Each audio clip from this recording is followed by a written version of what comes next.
Shalom Bapak Ibu Saudara yang diberkati dan dikasihi Tuhan. Selamat berjumpa kembali dalam renungan firman Tuhan hari ini. Mari kita berdoa bersama. Kami datang padamu saat ini Tuhan. Kami bersyukur kebaikan Tuhan selalu kami alami di dalam hidup kami. Kami bersyukur firman-Mu selalu menuntun hidup kami kepada jalan-jalan kebenaran-Mu. Saat ini kami hendak mendengarkan renungan firman-Mu. Berfirmanlah ya Tuhan, di dalam nama Tuhan Yesus kami berdoa, haleluya, amin. Renungan firman Tuhan hari ini, pengajaran firman, pertumbuhan iman, bagian kedua. 2 Timotius 4 ayat 5 menulis, tetapi kuasailah dirimu dalam segala hal, sabarlah menderita, lakukanlah pekerjaan pemberita Injil dan tunaikanlah tugas pelayananmu. Amin. Bapak Ibu Saudara yang dikasihi Tuhan, dalam memberitakan Injil, kita pasti akan menghadapi banyak sekali kendala dan tantangan karena ada orang-orang yang menolak Injil. Ini bukanlah kegagalan. Kita disebut gagal ketika kita berhenti memberitakan Injil, sebab Tuhan mengukur keberhasilan pemberitaan Injil kita bukan pada jumlah orang yang diselamatkan, tetapi seberapa besar kerelaan kita dalam mengerjakan perintah Tuhan. Satu jiwa dimenangkan bagi Tuhan sudah teramat berharga di mata Tuhan.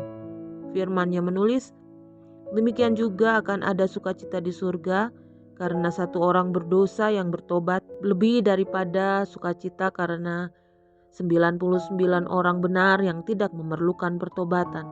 Lukas 15 ayat 7 menulis. Oleh sebab itu, beritakanlah firman siap sedia, baik atau tidak baik waktunya, nyatakanlah apa yang salah, tegurlah dan nasihatilah dengan segala kesabaran dan pengajaran.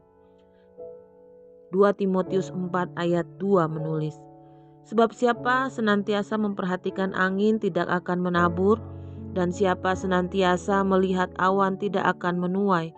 Pengkhotbah 11 ayat 4 menulis. Artinya kita tidak pernah tahu kapan orang siap untuk percaya dan menerima Injil keselamatan. Yang terpenting adalah terus melangkah.